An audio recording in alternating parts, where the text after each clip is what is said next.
right, good evening. Thank you for joining us for the June 23rd Waterboro Selectmen's meeting. If everybody would please rise to salute the flag.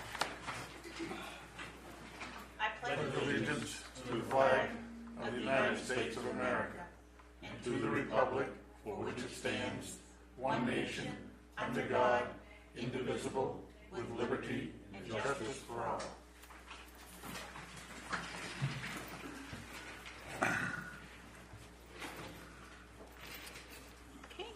So we will open the public hearing to receive comments on the proposed Highway Entrance Ordinance.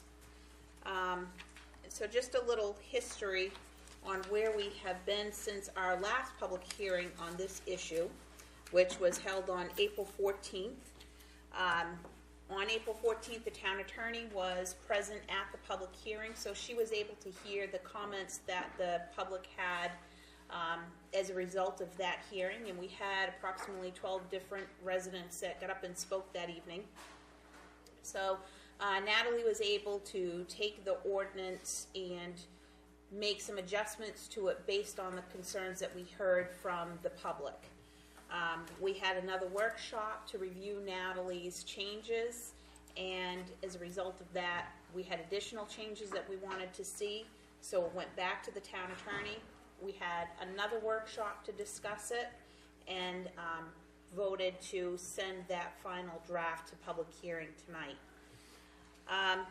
So just want to highlight some of the probably larger changes in the ordinance, and just let people know that we did take into consideration the comments that the public made, and we came up with what we feel is a good compromise. Not everybody's going to be happy with the finished product, but we do need to keep public safety in consideration, as well as not putting undue burden on the property owners. So to resolve the issue of grandfathering, we have added a sentence in there specifically talking about that it's new driveways constructed after this ordinance is approved. We looked at defining the change of use. We heard a lot of comments about change of use. So we've defined the change of use, and we've made sure that we've specifically put in that change of use that it does not include physical improvements to a driveway, such as adding a turnaround, installing a play area, or increasing the size or width of a driveway, and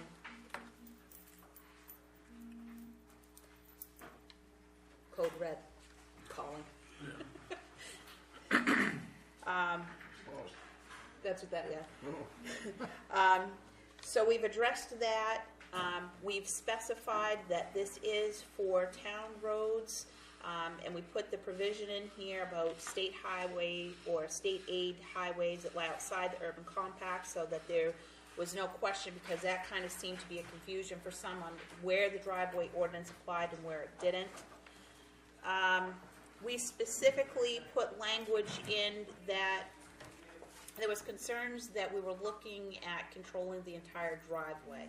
So we specifically put language in there so that we're only looking at having the existing driveway should not be considered altered if a change is proposed that is more than 15 feet from the property line. So we're only looking for those first 15 feet from the property line abutting the road right of way, as long as such alteration does not also involve any activity that has to do with the change of use.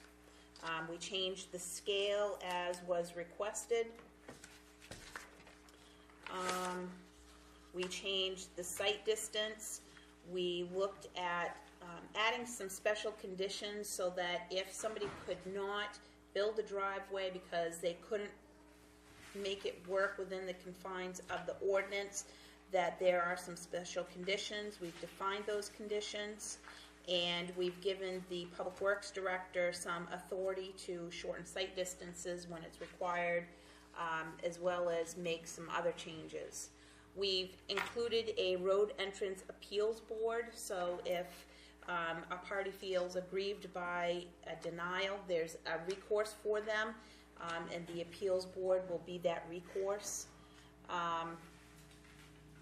We have addressed the issue with driveways being located across from another, that's a safety issue. We don't want them located across from each other unless there's no other feasible location for the driveway. So we now have some flexibility there. Again, we're making sure that the grandfathering is in there. We have the decision of the Public Works Director being able to go to appeal through the Road Entrance Appeals Board. And we've had a better definition on some of the terms used in the ordinance. So a lot of work went into it. We did very much consider the comments that were made by the public. We met on a couple of different occasions. We've had 2 to 3 reviews by town council. And with that kind of overview, I would open it up for any public comment. Is there anybody that would like to make comment? Any comments from the board? Chair, there was a request from a party that couldn't be here today to have his comments rendered by way of email read into and made a part of the record. Do we want to read the entire thing, or just hit the highlights and we can make sure that Christina gets a copy of it to be attached to the minutes? I would say just hit the highlights, Okay. I guess. There was a concern about, and this would be from Tim Cody, who also attended our last public hearing and had comments. So he noted some concerns about some language in the applicability clause. Specifically, B and C he feels is a conflict with each other, and he recommends striking the reference to section 2C. Section 4 in the last paragraph does not agree that we should give the Director of Public Works the veto power, and that it should be with the Planning Board, and suggests striking that paragraph. Section 6B3A doesn't feel that it's possible to ensure a road opening will be safe, and suggests that the driveway does not pose a significant hazard if we would eliminate that. There's a concern about the requirements of the culvert. 32 inches would be too long, 32 feet would be too long for a culvert. Expressed a concern about not being able to allow driveways across the street from one another. Suggested some language cleanup in section 6G, felt that it was somewhat confusing, and in section 7 felt that it's unnecessary to appoint a separate appeals board and that this should go through the planning board.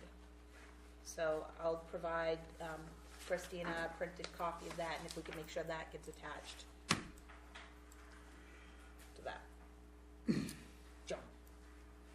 On that, had gone through it, and I had some concerns anyway, in that the statement of ensuring, an engineer ensuring the driveway will result in, will not result in an unsafe situation. I don't see how anybody can do that, and any engineer would sign off on that. I think they're leaving themselves wide open.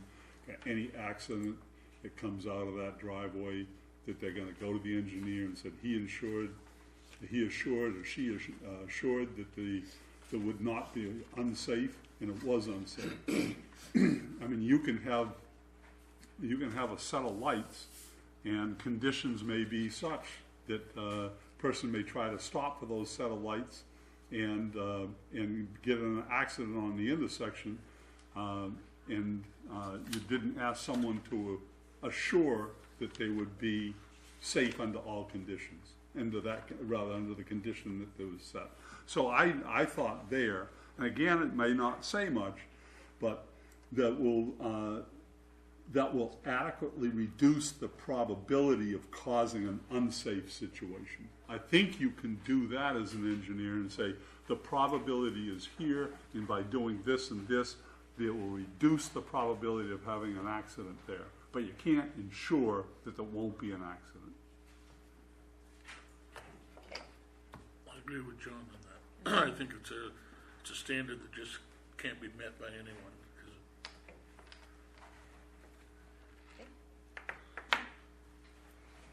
comments, Dennis or Dwayne? My comment goes back to Tim's recommendation on the applicability. We kind of say any existing driveway, section C, 2C was any existing driveway that is proposed to be enlarged or reconfigured in any manner.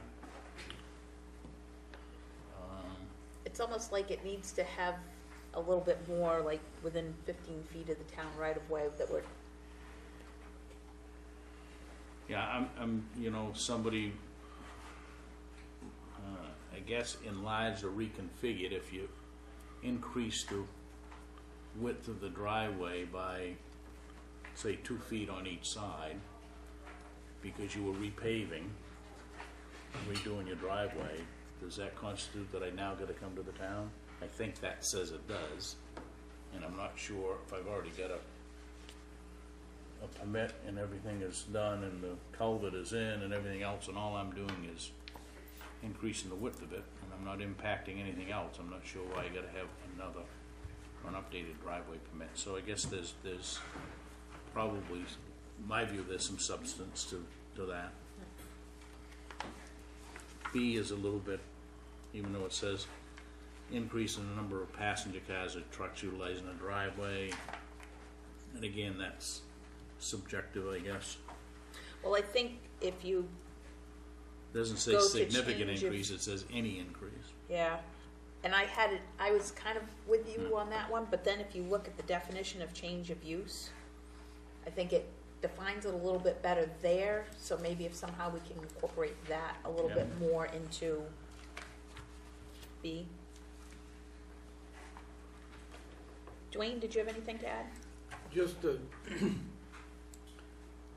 no big deal here. It says, minimum culvert shall be 15 feet by 32 feet in section C. And then when you go over to a temporary, it only says 30 feet. Now, all your pipes come 20-foot sections. It's awful hard, cost-wise, to a homeowner. He's got to buy 40 feet, or he might find a 10-foot section, but by going 32 feet, you've definitely got to buy 2 sections. So I think both of these ought to say 30 feet. They should be at least And- consistent, right? Yeah. Why, if it's a temporary or a permanent, both figures ought to be the same.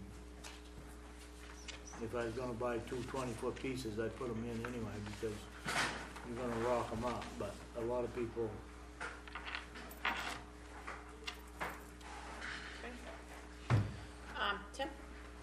Tim?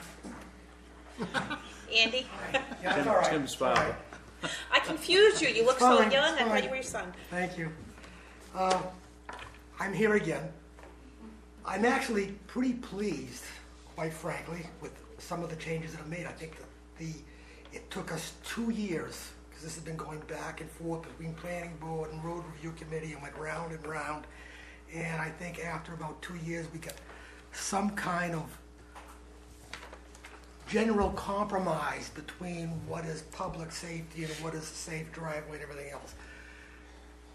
I think that being said, I mean, we've compromised on like the scale being 1 in 25 inches versus 1 in 30 inches, which is a big deal to a homeowner using a regular scale ruler instead of a scale ruler.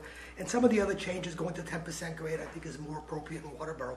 So I think there's been a lot of good things that have come from the selectmen being involved. I was actually pretty encouraged when I read the ordinance till I saw that we created a new special appeals board to review it, which I feel is I'll try to be as tactful as my son can be, kind of, it's not a neutral board. When you have the road review committee and public safety, these are people that are on that committee because they feel strongly. It's not like an independent board of appeals. And so I don't know why we have to set up another layer of government just to review driveway entrances.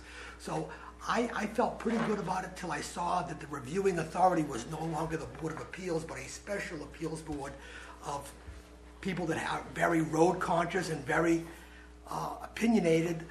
A lot of the people that are on those committee are people that put this original ordinance together that took 2 years to compromise on. So I don't think it's really an appropriate appeals process for an applicant to have to go in front of an appeals board that is specifically targeted and specifically had a lot to do with drafting this ordinance. So I guess that is probably my major concern at this point about the ordinance. I also noticed that language was added in there that now we're getting to the real root of what this ordinance is really about, because it kind of goes into driveway, but really a good portion of this and all the vague language that comes into this ordinance that is still in this ordinance, not to the extent it was before, but every time we start getting clarity as to what's covered and what's not covered, we throw in another little tangle, and that tangle is that there's language in here now that says it also is tied in connection with the street design standards. And if you look at the street design standards, they totally conflict with what says here. So now you've got a process that with this document was pretty clear on what it regulated and how it regulated and what it was. And the very first thing when you look at the street design standards is that the site distances are totally different than the site distances in this ordinance. And as you read through that ordinance, and that language was not in this. So on one side of it, made a lot of progress until I saw where now we're linking this ordinance to the street design ordinance that was drafted in 1984 and is still in effect today. And so the street design ordinance really has nothing to do with driveway entrances. It has to do with road construction and private road construction. And this is where, when we get into the vague language in this ordinance, or when we had that vague language, it gave the road commissioner to determine after you have more than 2 cars or a certain number of cars or a certain length of driveway, you could go in and make whatever changes he felt were in public interest, safety as far as width and change. And that all comes into how a road would be built if you have more than 2 or 3 houses on it. And I think that does need to be addressed in a certain way, but why can't we just be clear? And I think in an effort to try to clear it up, we tied it to the road design standards, which I don't think that language should be in here, because now if I look at devil's advocate, when I'm looking at this, I can go in the street design standard and say, well, it says that in this one and it says that in this one. What one do you want me to go by? And we had a pretty clear, this is a pretty clear document. It's taken 2 years to put it together, and you know how hard you've all worked on it, and I do appreciate that. So my concern is that you're linking it now to another ordinance in town. It's directly being linked to the street design standards, which are already in place. So we shouldn't have to repeat that into this ordinance. That's a totally different ordinance for a totally different reason. And the fact that the appeals process is not, at the public hearing that we attended last time, we said that the way we were going to handle this, so that if there's an issue with someone feeling they weren't treated correctly, is they go to the zoning board of appeals, and now it's a special appeals board. We ran into a hiccup with ZBA, because there's only certain things that the ZBA can hear, and this didn't necessarily fall into the scope of their authority. And if that is the case, I understand that. I think it should be a more neutral people on that board, not so much people from a certain committee, but just regular people that want to stand up and have an appeals process for an appeals process, and not having an agenda. I would think that anyone in public safety is going to have a bias towards public safety. Anyone in the public works department is going to have a bias towards public works, and et cetera, et cetera. So how can a person that is stuck in one of these appeals feel that he's going to be fairly represented with a board of appeals that was specifically set up and has an agenda of public safety in the roads? Let me just address the appeal. We started out with an appeals board that had the code officer on it, the town administrator on it, a planning board member, a member from the Board of Selectmen. I disagree that a member from the Board of Selectmen should be on it, but that's up for consideration. So I think what we try to do, and public safety committee is not somebody on the public It's not on the Public Works Department. Public Safety Committee deals with fire, Yep. police, those kinds of issues, okay? So I think what we tried to do is distill this down to a point where, you know, this independent board could at least view this thing and look at it from, you know, all aspects of that. Keeping somebody on it from the Board of Selectmen really becomes the quote-unquote impartial, if you will. If you want to tie, you know, the Road Review Committee certainly is going to be, you know, looking out for that piece of it. But that committee, we've discussed, as Tammy Jo said, if it goes to the appeals board in town, or the Board of Appeals, they have one thing that they can do, an administrative appeal. So that doesn't do anything for you or me or anybody else that wants to have a discussion of, well, what if I do this, or how about I do this, and those kind of things. I do understand it's not an easy position to be where you all have been the last 2 years, because this has been going back and forth. And I do commend the Board of Selectmen. I know that I had a talk with Tammy Jo after the last public hearing, I think it was, or one of the meetings thereafter. She said, I feel a lot better about what I saw, and I did. I quite frankly did. Like I say, the two issues I have is I don't think it's in the town's best interest. I really don't, to tie it with the street design standards, because there's a lot of regulation in there, and that's going to conflict with some of the stuff that I didn't go through it page by page, but there's already, I know just the site distance is totally different than the site distance in here. You know, it's like, how can you be looking at both ordinances? An applicant has to know which one, and then the appeals process. But I think other than that, I think that it's been a good compromise from the town, and I'm a lot more encouraged, and thank you. Thanks, John? The idea of having an appeals board with citizens that are not involved in other committees is good for objectivity. On the other hand, you may only have one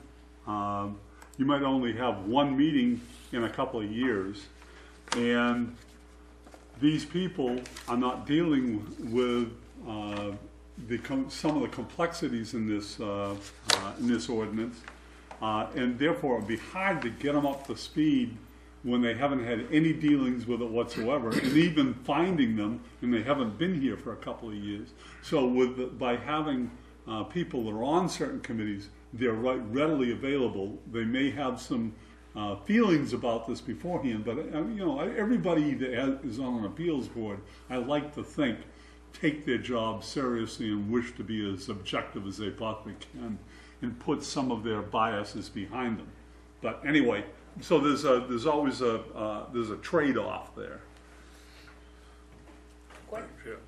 Regarding the linkage between the two ordinances, you may or may not be aware of this, I don't know, but we've already begun the discussion to set up criteria in a panel or a committee, what have you, to review all the ordinances.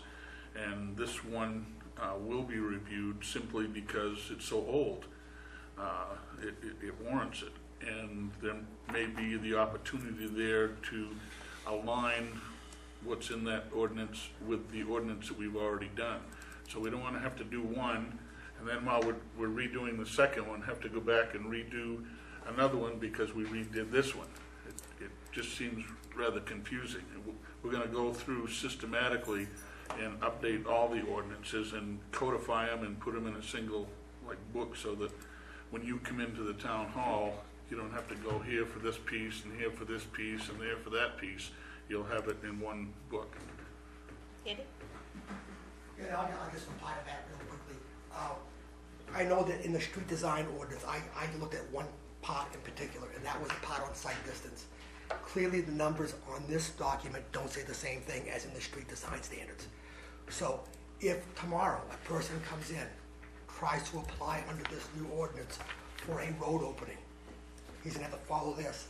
But what he will tell the town is that in the street design standards, it also says that I'm entitled to a 30% waiver on site distance with no engineering study, with no engineer review.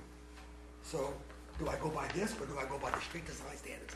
And this is why I bring this up, because it kind of, we have a good document, let's not regress this document by linking it to another document. Get that document amended, then make that document part of this document. But you're taking what I think is a very good document at this point. It's really been beat to death in town, and we've really looked at it, and I think there's been a lot of compromises on both sides of the aisle. And to tie it to an old ordinance that was done in 1984, at least read that document to see a lot of it has nothing to do with this whatsoever, and a lot of it is downright contradictory. I mean, it says in there you have a 30% waiver on site distance. So do we have that waiver or do we not? This document says no, that document says yes, and this document ties it to that document. That's the only point I'm making. I'm going to live with it one way or the other. I'm done with this. I feel that we've met some pretty common ground.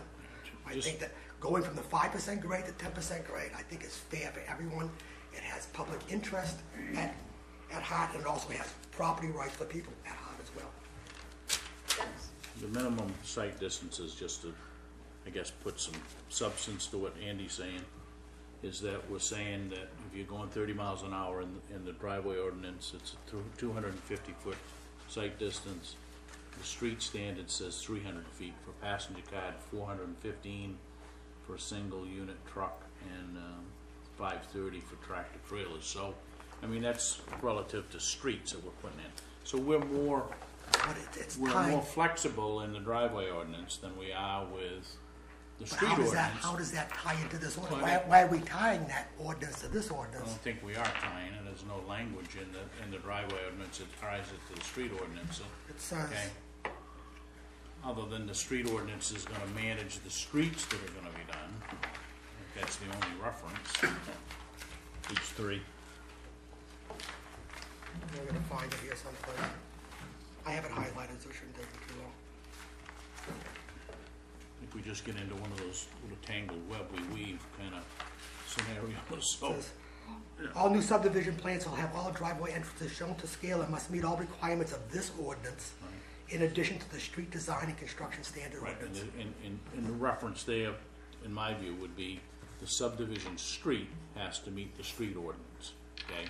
The driveway ordinance is, because the street ordinance doesn't make any mention The of subdivision, driveways. if you look at all the ordinances, and I mean, they all have to be redone, because in the street design and construction standards that are collected in here are totally different than under the subdivision regulations. All subdivisions have to be 24 feet wide. In the street design, you can get anywhere from 18 feet wide to 22 feet wide. Talk about area, collector streets, all kinds of different kinds of streets. And that's in the subdivision regulation, you only have one type of street, that's a 24-foot wide street. So it's just, it's do what you feel you should with it, but that's just one of the thoughts I had on it. Okay. Thank you. Any other comments from the public? Any other comments from the board? My only comment is that, we've come a long way with this. Yes, maybe there's some additional wordsmithing before we actually take a vote. But this is town government, and nothing is forever, all right? If this doesn't work or causes egregious problems with landowners and whatnot, it always can be revisited. That's the beauty of having local control over these things. So, I've always thought that if the town or a town meeting voted on something that may or may not have been in the best interest of the town, it would always get corrected, okay? So, and I'm not suggesting that we do something stupid, but I do think that we put enough work into this that for what we know today, we can't anticipate.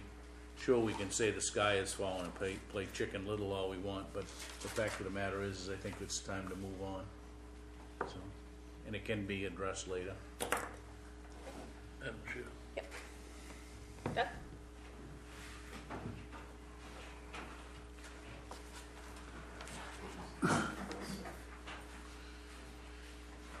Dwayne brought up a point about culverts. The first thing is that people don't buy the culverts. They come to the town office, they pay for the culvert, and the municipality installs all new driveway culverts, except those in subdivisions. The driveway culvert the type of culvert used is specified by the Public Works Director, and culverts available, steel, aluminized, type 2, are available in any 2-foot increment you want to buy them in. And you can buy N12 culvert in any increment that you wish to order it in. Customarily, you order them in 20-foot lengths, but 10-foot lengths are stocked by several manufacturers, several distributors. We order ours in 20-foot lengths and cut 32 feet on the temporary driveways.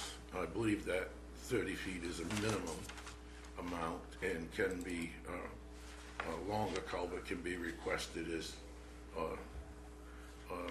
installed as necessary, because a lot of times temporary driveways are for construction entrances, and you need 30 or 40 feet of culvert to bring in tractor trailers and bigger units. So the other thing is, this has been bounced around back and forth. I think it's time to, enact something, and if we find that there's a problem in the future, let's deal with it then. We have, in the years that I've been involved in this, we haven't had instances where we had to have engineers. That's why the wording's been changed in this, that allows quite a lot of fluctuation. So this actually is a decrease in the site distance is required, was what's in the ordinance we have now. So I think that as we review other ordinances in the future, we'll have this one established, and then bring them into sync if there a little bit of adjusting needs to be done. So I just think we ought to act on this and move forward. Okay. Anything else from the board? Okay, we'll close the public hearing at 6:31. Next on the agenda is discuss vote to adopt the Highway Entrance Ordinance. What's the pleasure of the board? In accordance with what Dennis said, and the last meeting we had, we talked a little bit after the meeting, and I think agreed that nothing's perfect. What we have here is a darn sight better than what we got, and maybe it's time to enact it. And like, I came up with a few things too, but I don't think it should hold up passing this. So I'm going to move that we accept the ordinance as written. I'll second it. For discussion anyway. Okay, so we have a motion to enact the ordinance, and we have a second. Any discussion?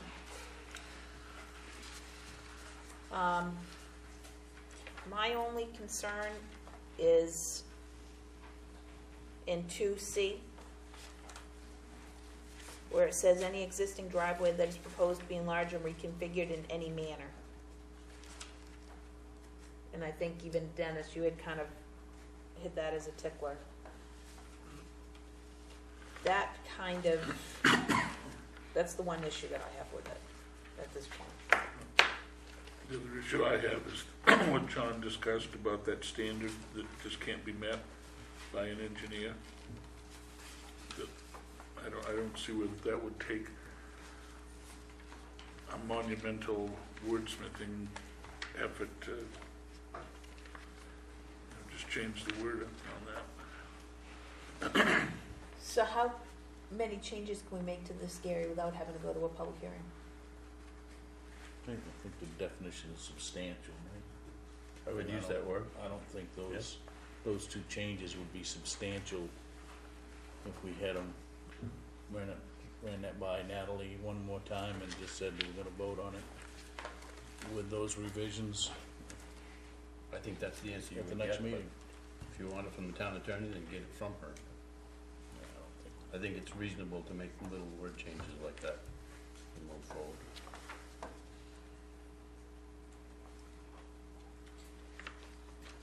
So I would offer an amendment that we strike, for now, we strike 2C until it can be further defined in the future. Doesn't mean that somebody can't bring it back. And that we change the wording around the ensuring, AKA guaranteeing. that, Reducing the probability. Right, so I think we just need to change that section that we reduce the probability of it being an unsafe situation. I don't know how you want that worded, but that would be an amendment to add those two changes. I'll second his amendment. Now, just so if the amendment is passed and the ordinance is passed, the ordinance goes as passed, and then do we revisit the amendment at a future meeting to put that into the ordinance? No. Or- Now, we would vote on the ordinance tonight with Okay, those, vote with on the those ordinance changes. and then trust that however it's written is gonna be within the amendment. Yep. Right. So we would strike 2C under applicability.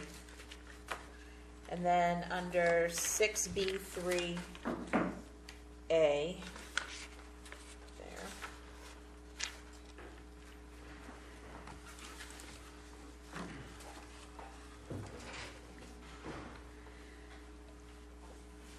I have a suggestion if you want it. Yep. I like Mr. Cody's final few words in there, in that, in 6BA, in the existing text that's proposed, the last of that sentence needs to ensure that the driveway will not result in an unsafe situation. I think you could reasonably change that. The driveway does not pose a significant hazard to the public. I would include that in my amendment. I'll include that in my second. Okay. So the amendment motion is to strike 2C and add the language. We have a second to that amendment. All those in favor of the amendment? I'm gonna abstain because I haven't been involved at all. Okay. So the amendment passes, so then the motion on the floor is to approve the ordinance, and it would be with those amendments. We have the second to that. All those in favor of approving the ordinance with the two amendments? The same amendment. Okay. All right. So it passes. Wow, long time coming. Why would you do that for so long? First meeting, I'm willing to do it. And you know, I just want to say that the road review committee did a tremendous amount of work on this ordinance, and acknowledge that even though they were at odds at time, I think the planning board also put a lot of consideration into this as well. And I think in the end, we have a very good compromise that is better than what we had and ensures public safety. So. All right, moving on. No announcements. Treasurer, Yep. would you like to just remind folks about Old Home Days, because we won't meet again before. So Old Home Days is coming up on July 10th and 11th. The parade is on the 11th at 10 a.m. and fireworks that evening. So it's great to have the Old Home Days back again this year. Amen. No additions or deletions to the agenda, no appointments. Is there anybody from the public that would like to speak under hearing a delegation? Bridget?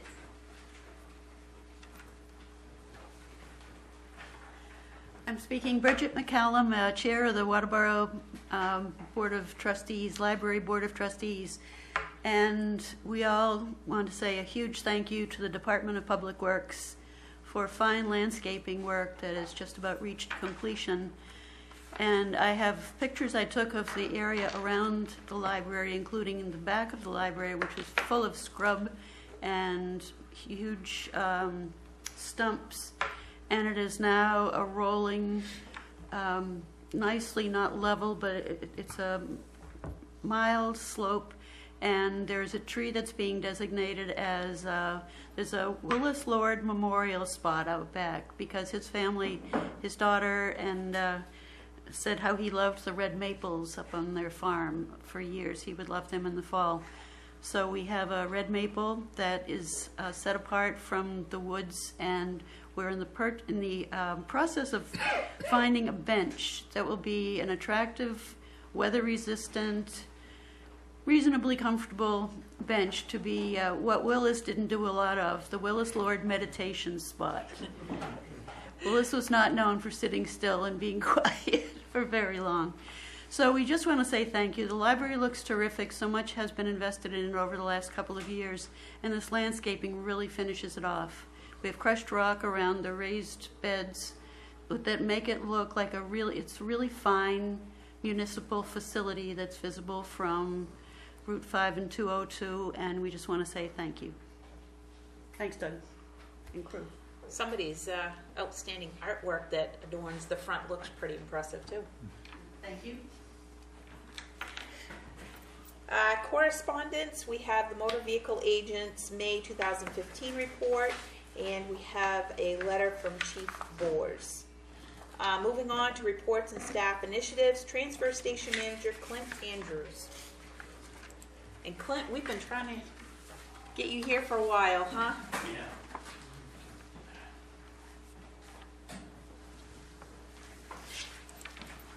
Well, I'll give you a quick report on the cleanup day that we had. Still haven't got all the figures in and totals, but thanks to Roger, we had 1,208 vehicles go through the gate. 362 of those were had trailers. They were towing trailers. So far, we've sent out 14 loads of furniture to Eco Maine, 179 propane tanks, 4 demolition bins. There's still some demolition down there, and 2 household wastes that day. They've already gone. And tires, I don't know how we're going to count them. We have to wait because we're going to run them through the household waste, but we're figured around 700 tires, and that's a big drop from the last 2 that we've had. It's a big drop. Okay? And I want to give a little report on the MRRA Solid Waste Conference I went to on the 27th and 28th. The town of Waterboro does belong to that association, and the commissioner of the DEP got up and she gave a quick breakdown of what the state is trying to do. Like the bottle bill is now under the direction of the DEP and the legislature. They're proposing taking the taxes from the sale of the large soda bottles that will be put into a fund and shared with Maine transfer stations around the state. And the DEP is no longer the solid waste division. It is now the materials management division. You want to know why? They no longer want to stress the word waste. Okay? They had a public outreach conference up there too, which really kind of goes back to the years when we started doing all the recycling and everything here. Michelle Lee Gurney from Waste Management, Patty Moore from Moore Recycling, and Sarah Bernier from Waste Zero, and things that towns can do to bring the recycling rate up. And a lot of these we've done it for a while and then dropped it. Educational tables here and there in different buildings of the town. Classroom workshops at the middle school, and they seem to think that that's the age that we should be shooting for in the town, and we already have that, so we're lucky in that part. Town meeting, we always had a booth. We haven't done it for a few years, but the day of voting, all the big votes that they have, we need to have a table there with somebody there explaining the why we're recycling, the reasons behind it. We don't have a recycling school art recycling contest anymore, which came through the state planning office, so I don't know if the town could pick that up, or maybe even Eco Maine with their containers, having the kids paint those in a contest. We don't do many signs, posters, notices around the town itself, you know, why we should be recycling. We're not doing that anymore. We need to do videos. They think that that is the biggest way, the easiest way to get to the people. On like our Channel 2 that we have, the cable TV. If you remember back, John probably remembers, when we had Missy here and then Willis was here and you were here, and we had all the products on the table, and we made a video, and it was on, you know, just kept running on Channel 2. We need maybe to go back to that. They say that every town should have a mandatory recycling ordinance. And I will remind you, we do have one in town, but it's just waiting for you guys to say implement it. I don't know when, where, or why, but we do have it. It's been voted. Then comes the real bugger. Pay as you throw. 31% of the Maine municipalities have pay as you throw. Most towns increase recycling to over 50% right from the start. And we did that. I don't think it's going to happen. But I'm not advocating that either. no. Always had a booth at Old Homes Days. We should have some kind of a booth there, like we did before. Newspapers, a local printout that could be handed out to the people of the town. We had that, and back, I don't know, maybe 5 years ago, it was, you know, I think the committee and the selectmen, everybody said, well, it's kind of a waste, nobody's reading it, but we had the Waterboro Recycler. That was a spring, summer issue, and a fall, winter issue. And that had everything to do with recycling, that we need to, you know, maybe we need to start this again. And we need to, and my recommendation is we need to reestablish or get the recycling committee going again. We've got to get that thing going. Okay? And then we had another session on the changing waste stream. And Dylan D. Thomas, he was the keynote speaker. And then they had, he's from Resource Recycling Magazine and E-Scrap News. And Michelle Lee Gurney from Waste Management and Kevin Roach from Eco Maine. They spoke about recycling. They spoke about the 250 million tons of household waste that's collected each year in this country, 65 million tons of recycling, and they figure that 32% of that should be recycled or could be recycled out of the household waste. And that's a lot of tonnage. And then they started talking about the decline in household waste, and what they've all come up with is, well, like if you remember back, baby food jars, you took 50 of those jars would weigh over 10 pounds. PET plastic came in, they started putting in plastic, so that went down to 4.5 pounds. Now it's these flexible packages. That's down to 2.5 pounds. And like Kevin said, this is where, you know, even the jugs for recycling bleach water and all that stuff, they've all gone to concentrates now. Like Walmart, that's all they sell. And he said that's where we're losing a lot of it right there. The packaging size is getting smaller.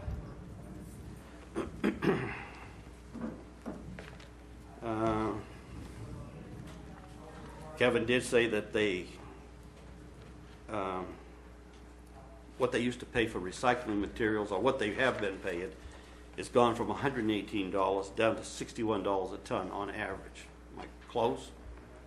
Okay. He said over the past 10 years, his household waste has gone down 25% over the year. I don't know if you've told him about what they're doing with the mining in there or not, but he really got onto that. Yeah, they're done.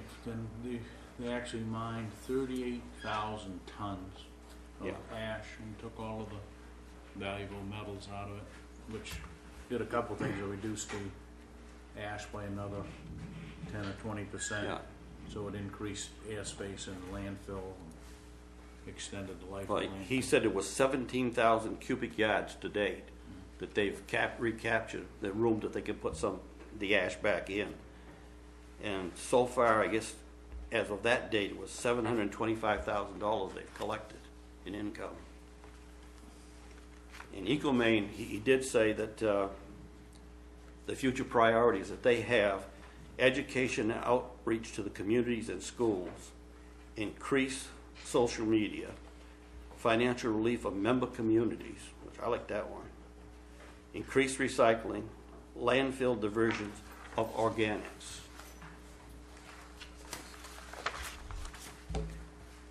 And we did have a 2-hour documentary that they showed everybody, and it's called The Toxic Hot Seat. And it's too bad that everybody can't see it, but they charge $368, like if you wanted to buy that documentary. But what it is saying, the phthalates, Maine is the first state that has banned phthalates, which is anything that is, it's a chemical, it's a fire retardant. And the whole thing goes right down through, telling about the firemen, why firemen have 6 times more cancer than the average person. I mean, it's, when you read this, you'll see what I'm saying, but I'm trying to just go quick. They did do 25 here in the state of Maine, 25 people. And 4 of the 25 were in the top 5%. 8 were in the top 10%. And these people were all mostly in their 20s and 30s. Well, everybody knows Don Marion over to Standish, or I guess Hollis. He was one of the older people that did this, and he was one of the highest. Now, Maine was the first one on the list to ban this. California was the second, and there's 4 others now, 4 other states that have banned this now. But the problem is, what they banned was that you can't use it or produce it in this state. Or put it into blankets for babies, whatever. You can't, but it doesn't stop furniture from coming in from another state and selling it here in this state. But I think, like John probably would, you know, these firemen that go to these fires and they don't wear a respirator, they're really taking a bad chance that they're going to be sick later on from that smoke and that stuff burning. Okay, paint stewardship was another course that we took. If you notice on here, it says August 1st, 2015, the legislature has passed that. There will be no more paint taken at the transfer stations or thrown into the, to be burned. 10% of the paint purchase is unused in this country. That amounts to about 65 million gallons nationwide. The American Coatings Association has set up a fee of, now everybody's going to start paying this August 1st, 35 cents for a half a pint, 75 cents per gallon, $1.60 for anything from 1 to 5 gallons. And these fees will be paid at the time you purchase this. This money is all going to go back and be divided up between the manufacturers, which has set up this company that's going to take all this paint from us. It So says, will people still bring their paint to the transfer station and then Yeah. they come and get it from you? this American Coatings Association has set up this company. They've all put money into it, and this company is going to bring, by August 1st, we should have a container there. We can put any kind of paint in it from any household, and we'll just ship it out. It's all free. And I've got the town has already been signed. I signed them up to make sure that it'd be on the, right on the front. Small businesses will be allowed to drop off 220 pounds per visit to the transfer station, but large businesses are only allowed to bring latex paint. The name of the company is Paint Care.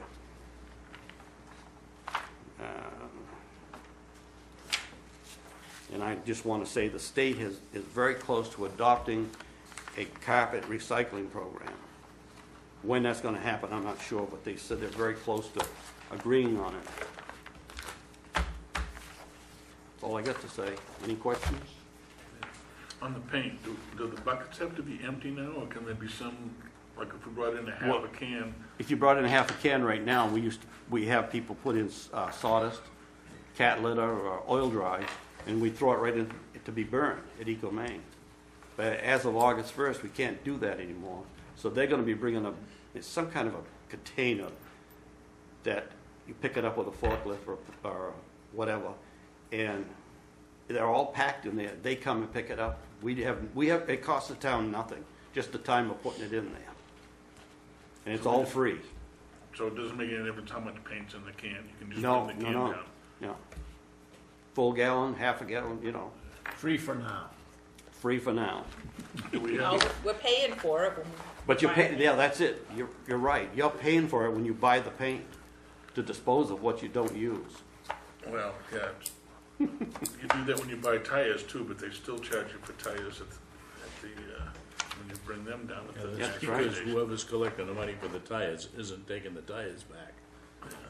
I asked that question once about the tires, and I was told by somebody, no, high in the DEP said, we hired 4 more people with that money.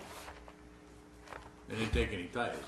No, That's supposed to make us feel better, right? I don't know. It John? didn't make me, but You know, what really came across to me, Clint, is we need to refurbish the transfer station and recycling committee. Yes. That's a lot of the notification, a lot of the posters, and some of the things like that that committee has overseen in the past, and we need to get that going. So I don't know. I know when in this board put a lot of effort in getting a budget committee together. The same thing with the Old Home Days Committee, refurbish that. So I think we need to really put this on the agenda over the next month or two and get some new members yeah, well, in there. most all you know that, over the years they did a lot of work. They did a lot. Thank you. Thank you. Thank you. Okay, moving on, selectmen's reports. We'll start down here. Gordon? First of all, I'd like to comment on Election Day. For those folks that did go to the polls, I think that the staff down there did an exceptional job. Everything was extremely well marked. You knew right where to go. Everybody inside knew exactly what they were doing.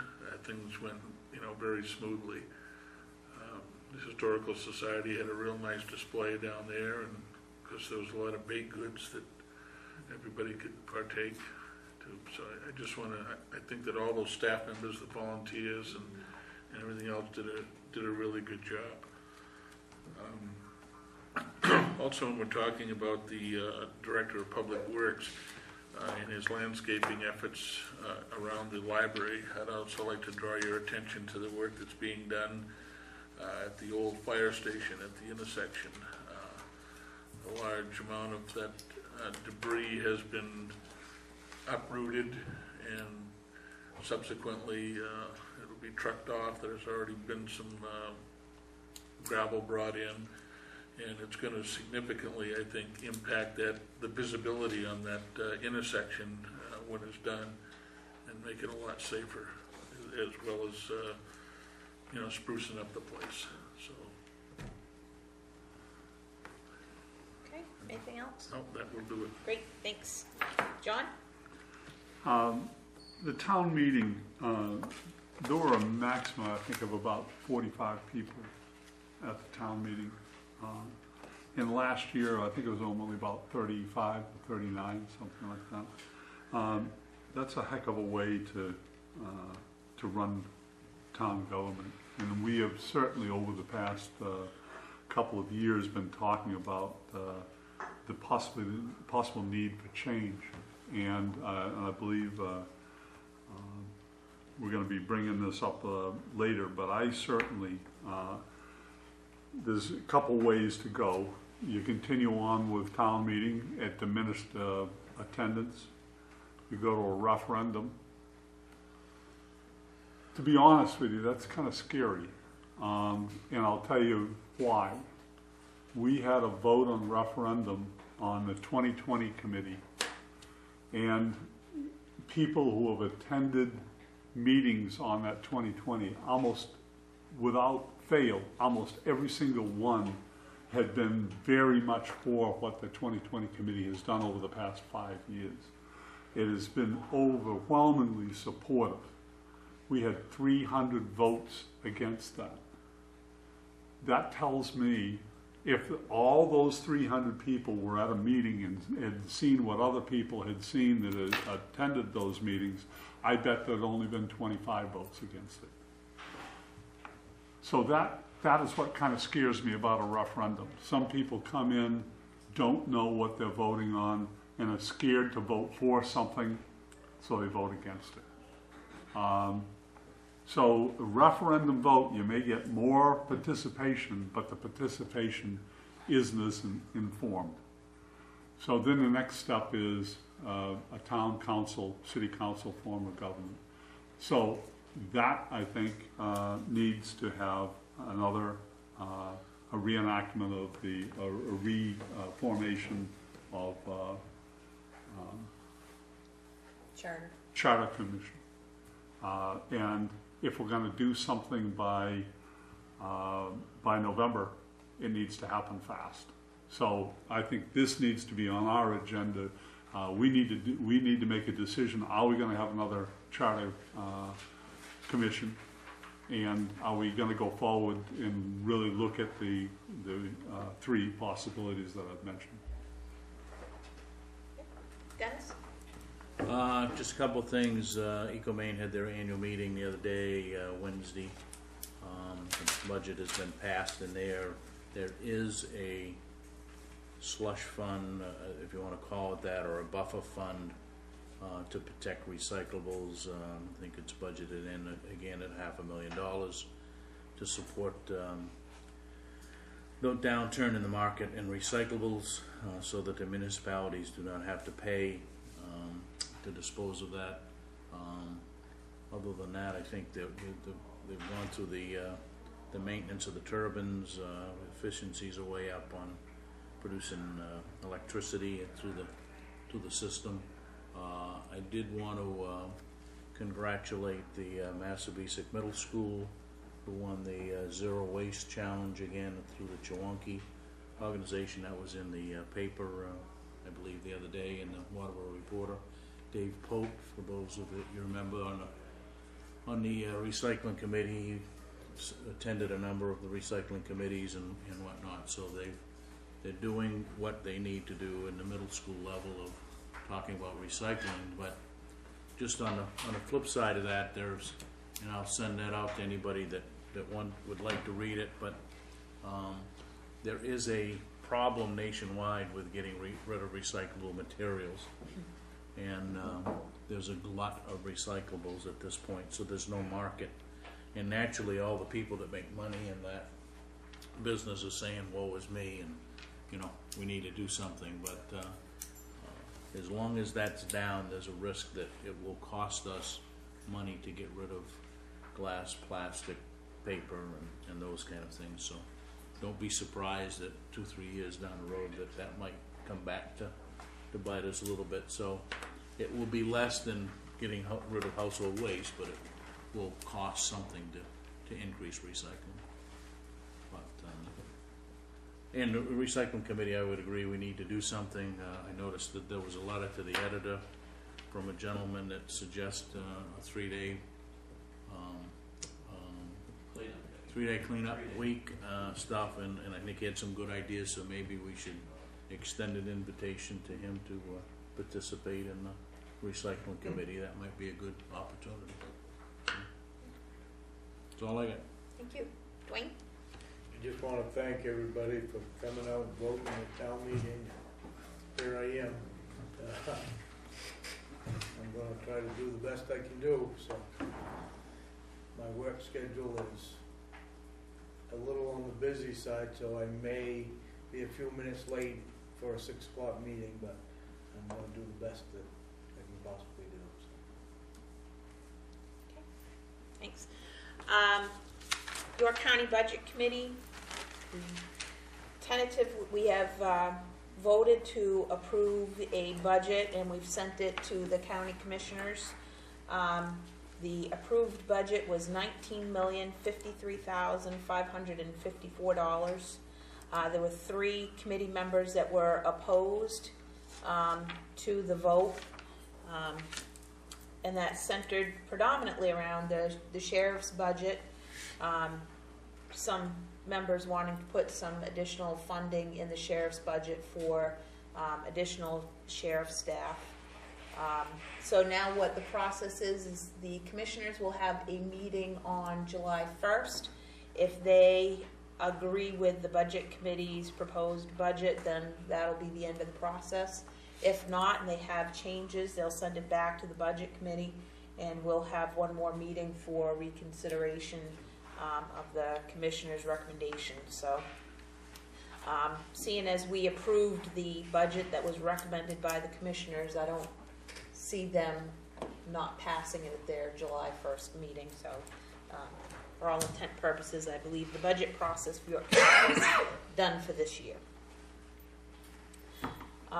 Moving on, Town Administrator's report. Thank you, Madam Chair. I think this is a new record for the amount that I'm going to talk right now, so bear with me, please. To start off, I'm talking about an over-collection of taxes. As previously announced at our recent town meeting, during my final town meeting preparations on Friday, June 12th, I discovered that I had made an error in the tax commitment for the FY 14-15 calculation. When filling out this commitment worksheet, I inadvertently gave the assessors numbers that double collected the $424,283 county tax. After double checking our figures to verify the mistake, I called the Board of Selectmen chair that morning, and later the same day emailed all the selectmen and our town auditor about this over collection. And I want to take this opportunity to publicly apologize to all Waterboro taxpayers for this mistake. I've spoken with the town attorney and our auditor, and they recommend the following steps to reimburse taxpayers in this upcoming FY 15-16 year that begins July 1st. Before our end of the year in June 30, closing of the books takes all the unspent funds and puts them over into undesignated fund balance. We should set aside this additional $424,000 into a restricted or committed category, and it will be so noted in our FY 14-15 audit that will be done in the months to come. We would then use this additional $424,000 as additional revenue for our August 2015 tax commitment for the next year, thereby refunding it to taxpayers in the same proportion that it was collected. And if everything else stayed the same, and just raw dollars looking at the mill rate, that would be up to a 56-cent decrease in the mill rate. Now, everything doesn't always stay the same, and one other thing that's going to be factored into this year's commitment is the assessor has received a lot of complaints about people being overassessed, and there's probably some people in this room who have that complaint, and you may very well be right, because our assessor thinks that there are many properties in town whose valuations are too high. The state of Maine has us at, I think, 117%. We're supposed to be no more than 100%. So don't be surprised if your property values go down in this next tax bill you get this September. But of course, to raise the same amount of money, if your property values go down, the mill rate will increase accordingly to raise the same amount of money. Moving on from that issue, let's talk about transportation. Some of the staff, either the fire chief, the public works director, or myself, have been going to the DOT meetings. Be warned that tomorrow, if the weather's not like today, grinding will start in South Waterboro for at least tomorrow and possibly a little bit of Thursday, and then paving for 2 or 3 more days. So go around South Waterboro if you possibly can for the next week. And I have a firm commitment from both Shaw Brothers and DOT that there will be no construction Friday, July 3rd or Saturday, July 11th for the parade day.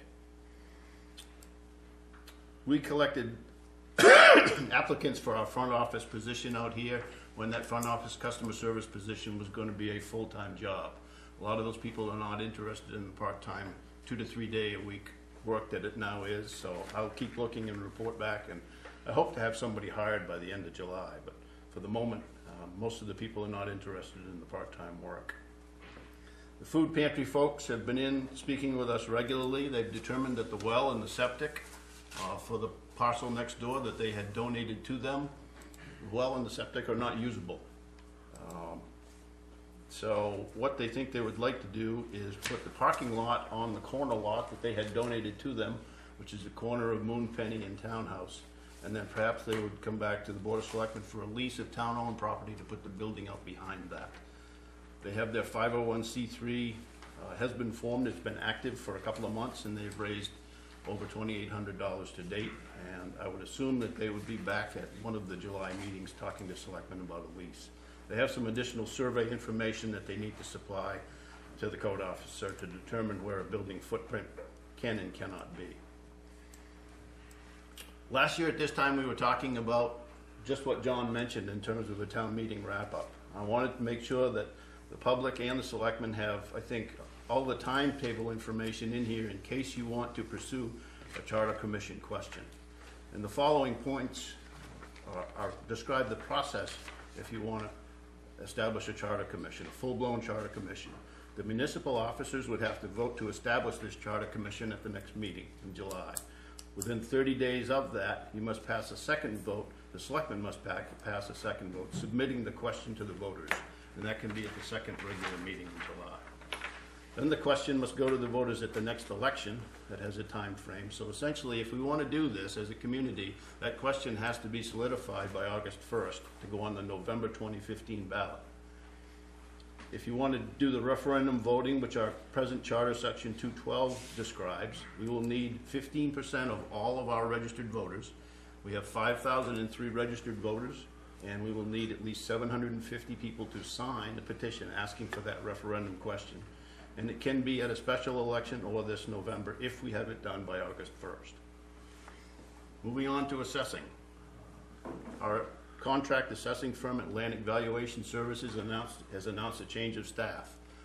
Alex Consul, who's the son of the owner of the company, will be taking over on Tuesdays here. And since town meeting authorized a third day, for the moment that's going to be Monday. We're closed on Mondays, but that's done purposely because we have a tremendous amount of catch-up field work to do. And that's what Alex is going to be doing for the most part. Alex is a certified Maine assessor. He's a former member of the Scarborough Board of Assessment Review. He's a bachelor's with honors in architecture, and he has considerable other assessing, customer service, and municipal software experience, Brunswick, Freeport, and Chebeague Island, I think among other towns. I want citizens to know that if you do need an appointment with him on Mondays, we can certainly accommodate that in and around the field work that we'll be doing. Public Works Director and I met with our engineer from Sebago Technics to plan the salt shed construction project. We'll be digging test pits this Friday to determine the soil bearing capacity and communicating with DEP and making sure that the construction project keeps them happy in terms of the remediation of the lagoon site. We'll need to generate a funding request for proposals. We'd love to get the foundation up this fall. It'd be nice to have the whole building done, but I just don't know if that's possible. It certainly is possible that all the construction might have to occur next spring, but there's just too many unknowns right now. We know we have to go to the planning board here in town for site plan review. And just today, Bridget stopped in and informed me that both the Friends of the Library and the trustees are interested in sitting down with the selectmen and the Recreation Department to discuss future building plans of great diversity, and however that conversation goes, both library boards are interested in doing that. Thank you for your time. Here is the revap, the VRAP or revap of the voluntary whatever for the DEP. Do they still have that application, Doug? No. Yeah. So I don't know if it's gone. I don't know if there's a time limit on it or not, but our application is still up there. That's what started this whole process. Yeah. But the letter that we got,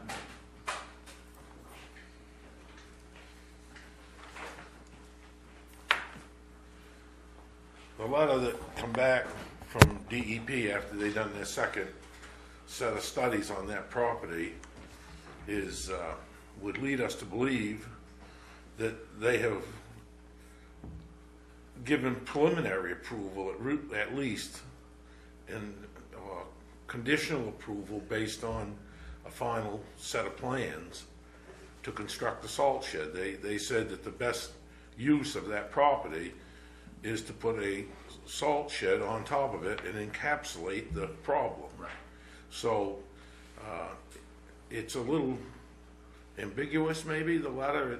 It's not as clear as it could be, but it does say that a salt shed is the best use for it, so that was their I whole. didn't know whether they were gonna get into the detail of, well, we think it should be sited here versus there and all of that. I would guess that that's up to Sebago, right? Well, they have, the set of plans that I brought in here shows the location of it and shows it clearly sitting on top of one of the pits, the pit closest to the Public Works facility now. And it shows the grading covering the other one. The only real clause there is in it, they say that we cannot extract any materials within 300 feet of this building in the future. You got anything else, Gary, that says? I guess this brings up a good point. This VRAP contact is a different person than who we've been dealing with up to this point. So we'll be working with that other person who's in Augusta. A new person. And not Portland. No, it's just a different one. We've been dealing with people that have been doing phase 1 and 2 assessments of the underground plume there.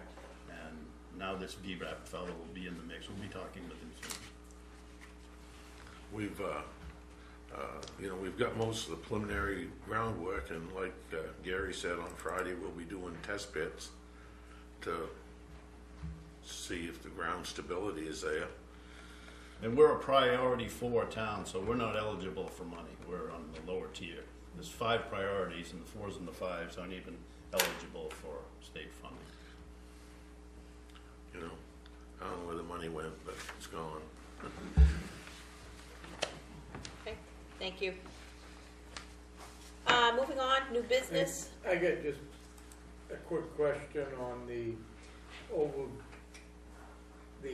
tax, what do I want to call it, the overtax, the 424,000. If that goes to apply for this coming year's taxes, there are some people here in town that have been overtaxed that will never get that money back. And it's the land that has been sold in the year of 2014-15. Those people were overtaxed. And if they've sold the land, then it goes to the new owner and not back to the original taxpayer. And I'm wondering if that's legal.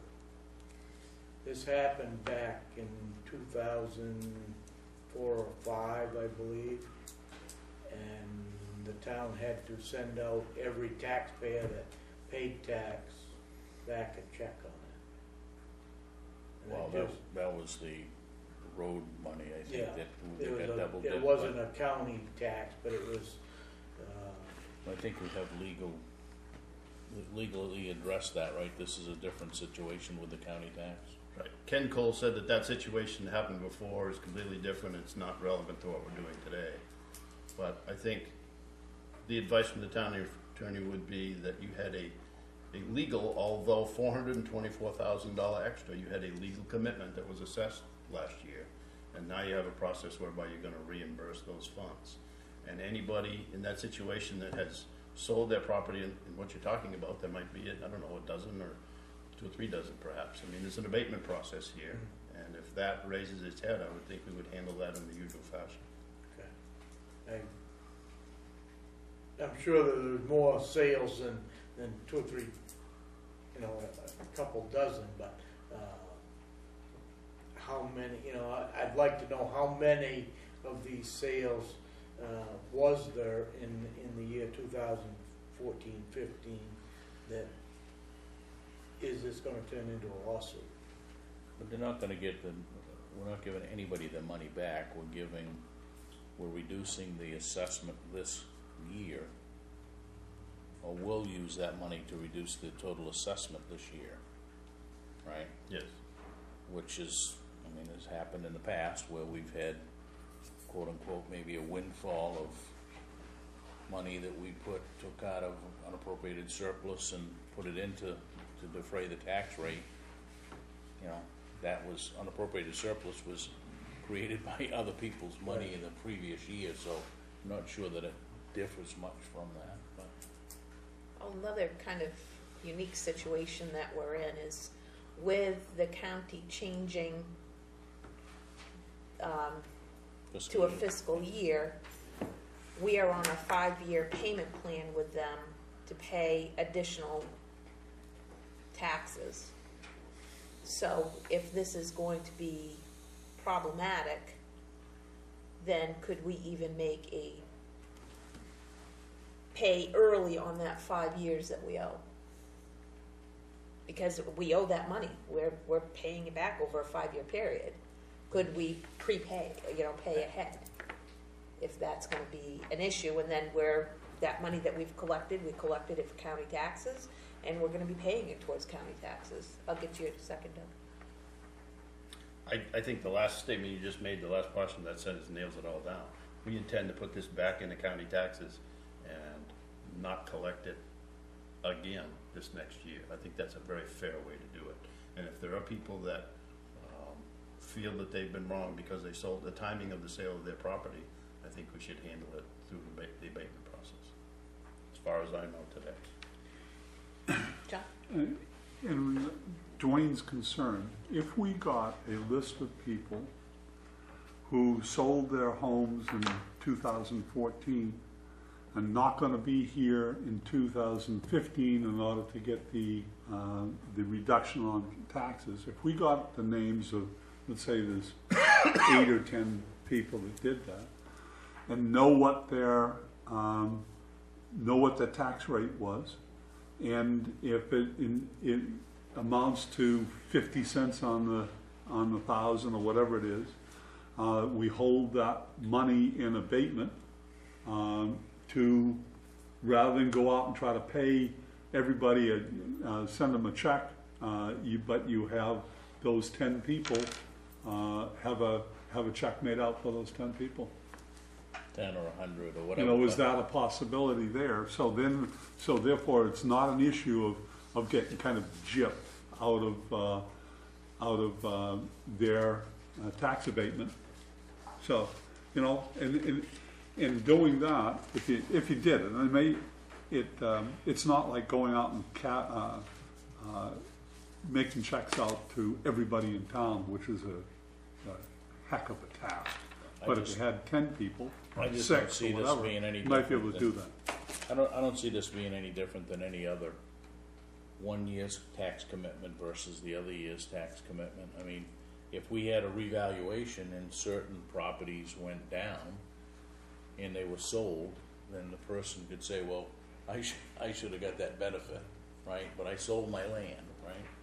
So I think that, we just need maybe a legal definition on it, but I would find it hard to believe that we would have an obligation to anybody that sold their land, but because we improved the tax situation in the following year. Doug?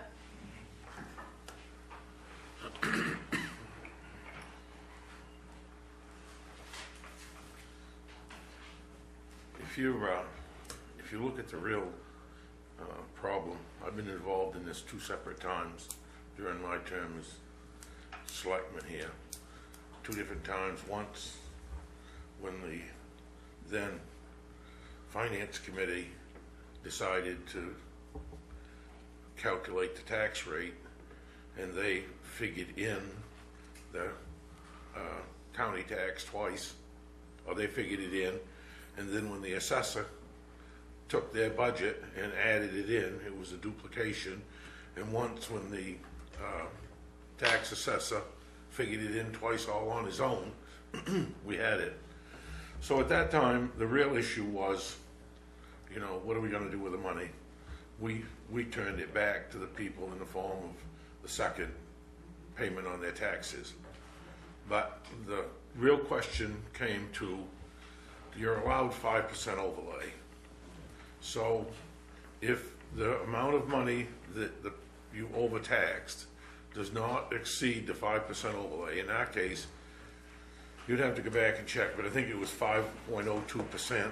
You remember, Dwayne? I don't It was just a hair over. say it was just.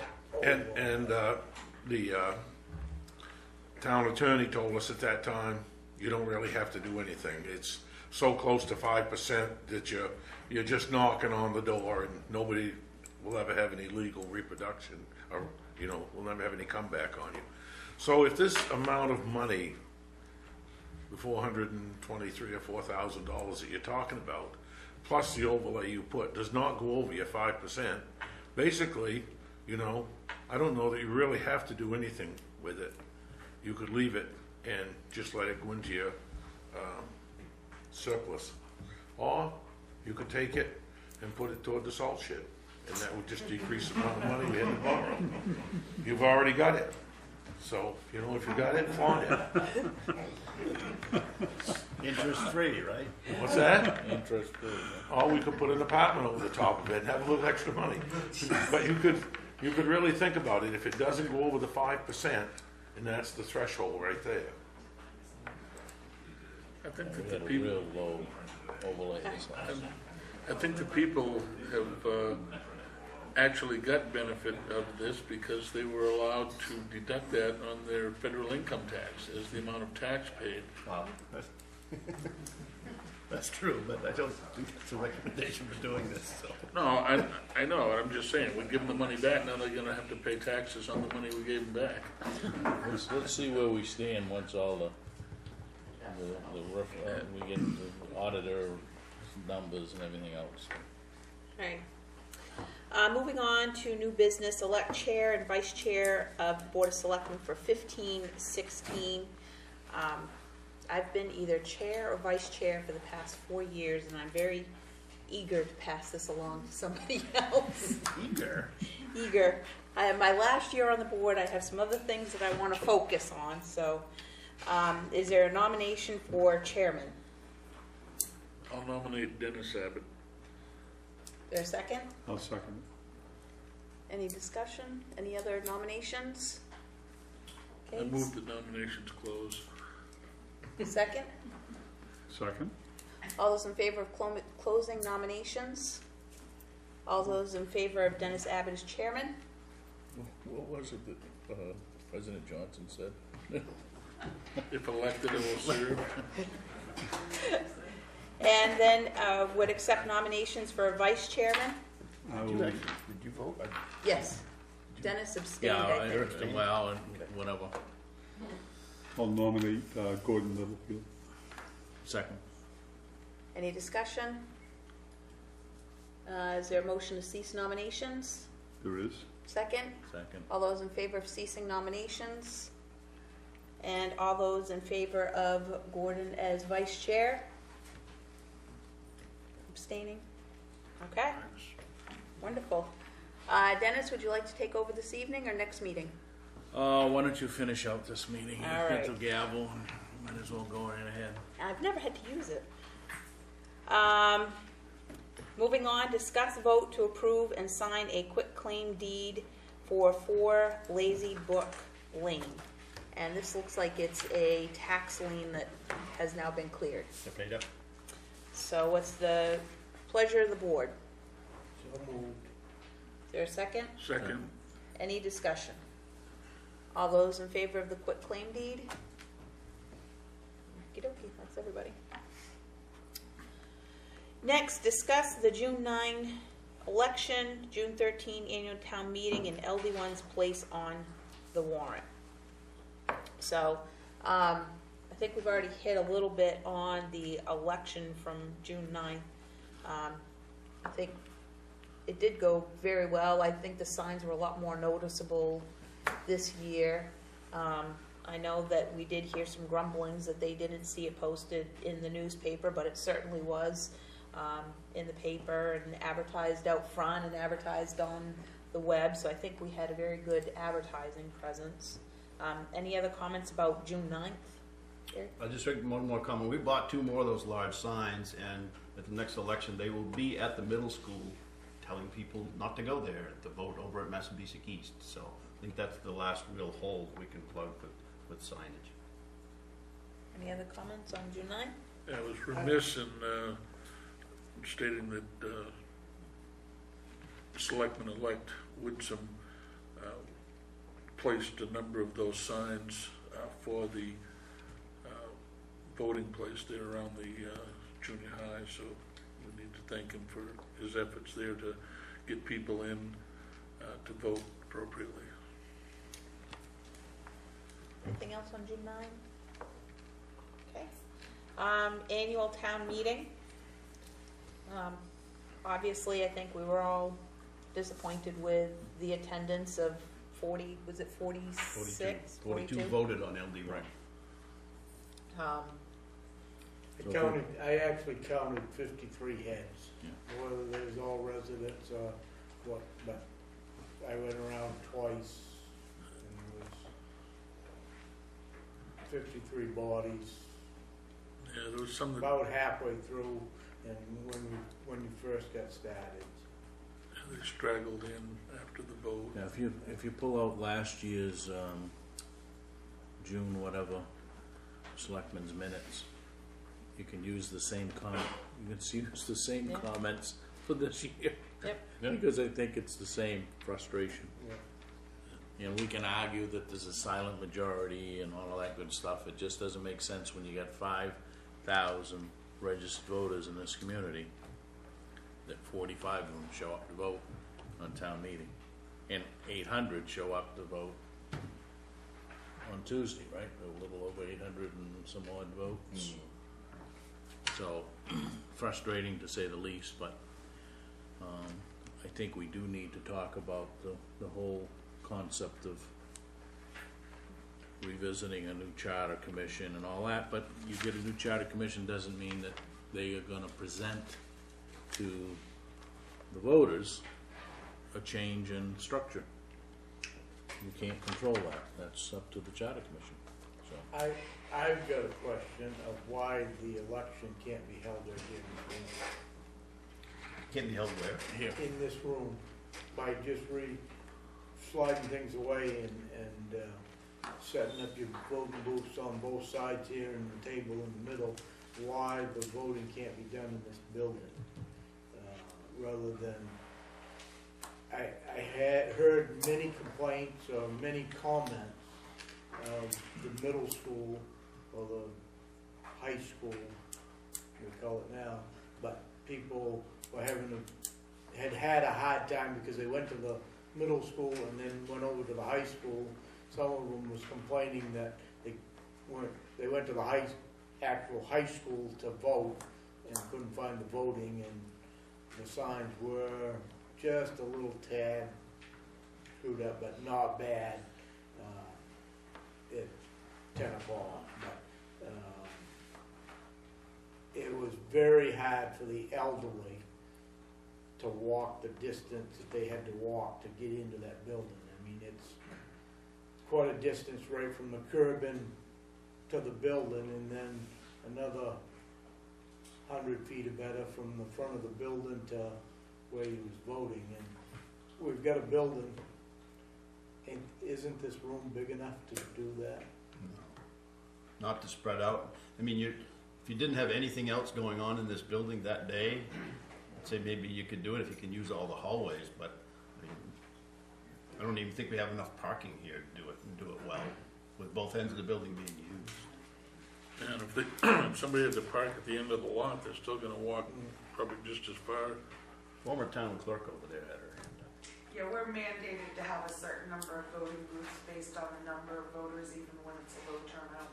And they all have to be visible to the election workers, so you couldn't spread them out in the hallways. They've got to all be within The room. sight range of the workers, yeah. So I don't think this room would be big enough to accommodate the number of booths and still have the check-in areas and whatnot. Bridget?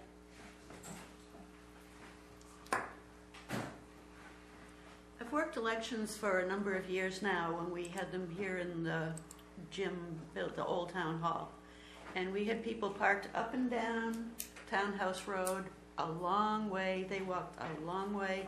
and we had lines out of the polls, because there are times when it's crowded, even at this small election last week, when you get people before work and after work especially, or after school and after work, there are a lot of people lined up. And this election was particularly quiet, so it's more the national ones where we're up and down the road, but there isn't enough parking. And as Christine said, we have a lot, Yvette has to really follow a lot of guidelines in terms of distance between things, sight and view, so it would not work.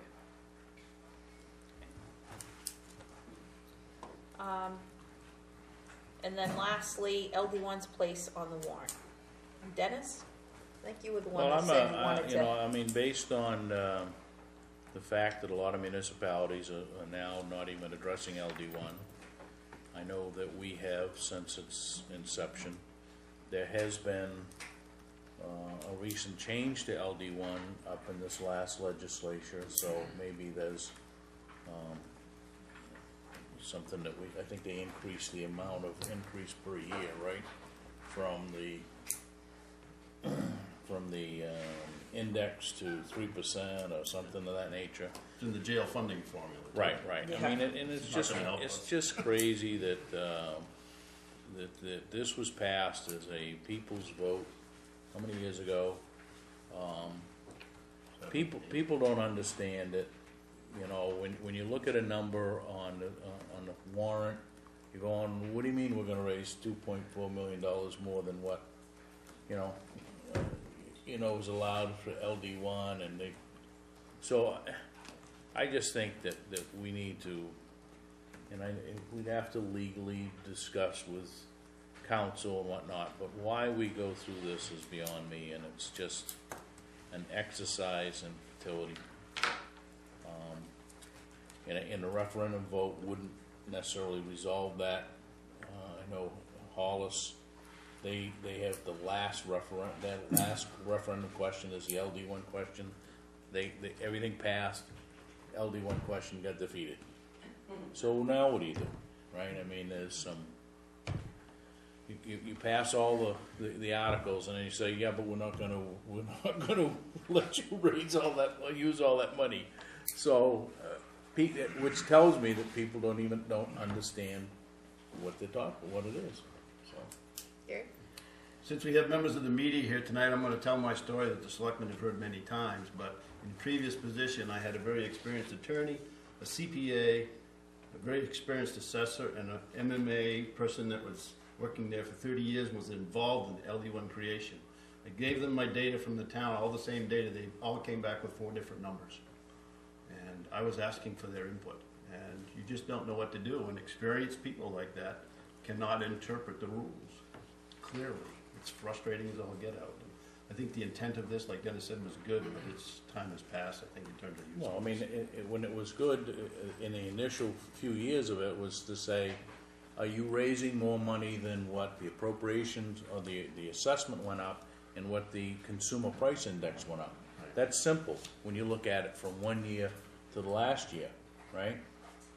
But when you're now 7, 8, 12 years down the road and you're adding all of those incremental changes up over what it now is over the consumer price index over all of those years, it's a number that doesn't mean anything. When this came down, there was a big movement on physical restraint, and you try to undo it now, and because it's not effective.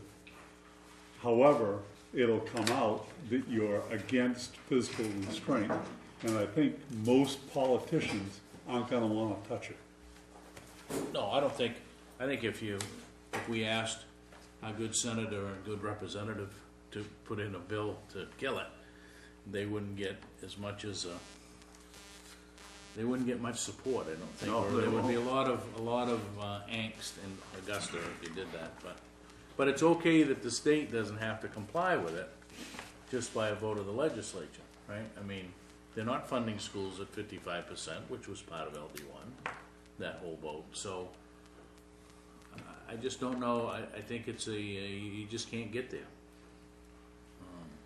So I'm just out of frustration every year that we go through this, we have a secret ballot at town meeting, people vote for it or against it that really don't, well, what does it mean? This year it meant if it had not passed, we would have had slightly north of $151,000 that we would have been legally obligated to remove from the budget. But that's not what the article said. That's true. The article said we were voting on what, 2.1. $2.1 million, because that's the cumulative effect of all of the years that LD1's been in effect, that we're above what the consumer price index or the increase in valuation has happened in the course of all of those years. That number you just gave was a limit that had been increasing for years here in the way the question was worded. Right. In other words, did we vote to increase the limit each year, not just to exceed it that one year? And to me, Which is splitting hairs, I know. if you vote to increase the limit at a town meeting, then that becomes the new base for the next year. That's correct. Okay? But that's not the way that the law reads. You can do it either way. Yeah, it is. And then maybe that's the decision that we have to make. Which is problematic in the reading of it. Doug? Getting your exercise tonight up and down, huh? Yeah. Well, I shouldn't have so much to say. I want to make 2 points. The first one is that if the assessor devalues the town like we're talking about, it's going to throw this LD1 into quite a mess, because our value is going to be less. So the raise of valuation, which is part of this whole formula, is going to be really knocked out. The other thing is, I've got to agree with Dwayne on the 5 people came up to me or talked to me election day and says, where's town meeting? And after town meeting, they said, I got 2 people called me and said, well, I went where I voted, there was nobody there. I think this having the voting in one place and the town meeting in another place is confusing to the public and shouldn't be allowed. We have a building in town that's very centrally located that would handle everything, and that's the fire station. There's no reason in the world they can't pull them trucks out. They do run, and use the fire station as our town meeting hall. It's there, it has a bathroom, it has a kitchen, it has everything that you possibly need to hold the town meeting there. And there's absolutely no reason that it shouldn't be held in the fire barn. You know, it's a public building, and it's a very good, there's all kinds of parking, and it's accessible to everybody. And I think it's a shame that we have a town meeting vote in one place, and you've got to go 4 or 5 miles away to have a town meeting. And I think you lose, maybe you only lose 1 person, but I know that 5 or 6 that didn't show up because they went and didn't know where it was, and they just got that attitude that, well, this is just another thing, the town doesn't want us there. So they went along about their business. It was a nice day, they had something better to do. So I think we should consider where it's held, and I think the fire station for the future should be the place. I will say, Doug, I got 3 phone calls. 4. Yeah. I want town meeting somewhere else. So I think we really have an obligation to look at least establishing some consistency, and if that's to consolidate in one place or whatever, then. But I would agree with the consistency issue. I disagree with the fire station. That's a public safety building. When you have all those people parking in there, and then you expect the firefighters to respond to a burning house and try to move apparatus go through a maze to get out of there, I don't want them if my house were burning, I want them there. I don't want them having to negotiate a truck, because you got 40 or 50 people parked on both sides of the road, and you know how they do. They'll park anywhere that they want to park.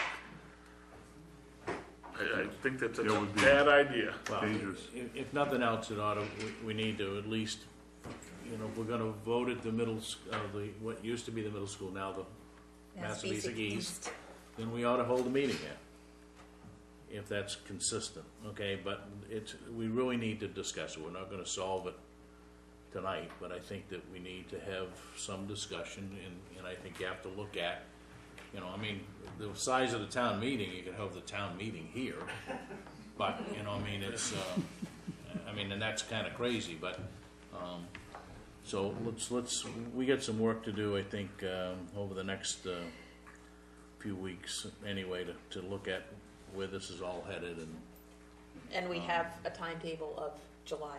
yeah. We've got to, Well, I think it's probably premature for us to try to do something in this November as an election. There's not gonna be any activity in this November's election anyway. I think if you wanted to do something, you'd tee it up for next June, which is a primary month. And you would have, if that was the vote, then you would have time to react and actually have candidates in a November vote. So I think you could pull that trigger if that was the will of the people, but to kind of crash through this and say, oh, we need to do it in November. Who's gonna vote in November?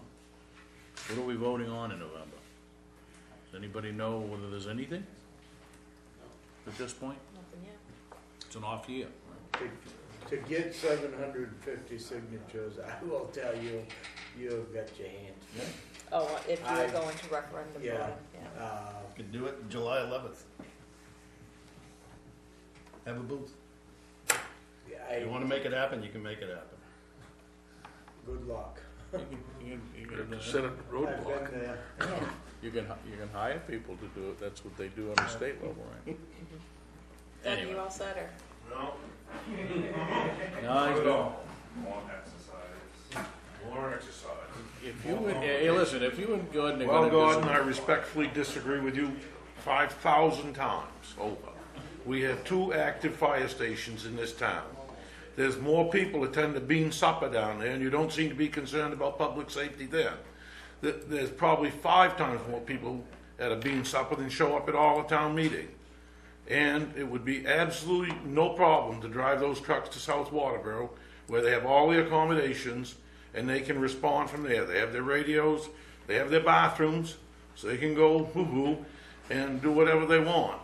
So I think, Doug, that- you just hit on it. Yeah, What's we'll that? have a bean supper Have instead a of town bean meeting. supper and have town meeting with a bean supper. Yeah, and give away free pizzas. Free beans. But, you know, there's no reason that they can't empty that fire station and take the trucks to South Waterboro. Well- There's all kinds of room down there for them. I think we're not gonna solve that tonight, but I think it's something that we're gonna, Some of these other towns, a few years ago, went to 2 evenings. They adjourned it at 9 o'clock and come back. well, charter dictates Yeah. that we do it on the Unfortunately, we can't do that Saturday, with- so. With our charter, Yeah. so. All right, well, move on. Discuss vote to schedule a public hearing for proposed amendments to the zoning ordinance, Article 2, Section 2.08. And this is going to be size decrease or increases. We have the proposed language from the planning board that they approved, and we could do this public hearing on July 14th. Yep. Is there a motion? So moved. All right, so, Second. okay, so we got it moved. Second, any discussion? Seeing none, all those in favor? Okay. Next, discuss vote to schedule a workshop for implementation of the comprehensive plan. Now that that's passed, we need to set up a time where we can meet with the 2020 committee and start looking at what we need to do to get the wheels moving here. And rather than doing it at a selectmen's meeting, I think that would be wise to do it on an off-week workshop night. So would July 21st work? Yeah, that's, why don't we at least pencil it in for July 21st? We need the 2020 committee, and I think we would extend an invitation to the chairs of all of the committees in the municipality. Okay. Time was 6? 6? You wanna do it 6, or you wanna? 6:30?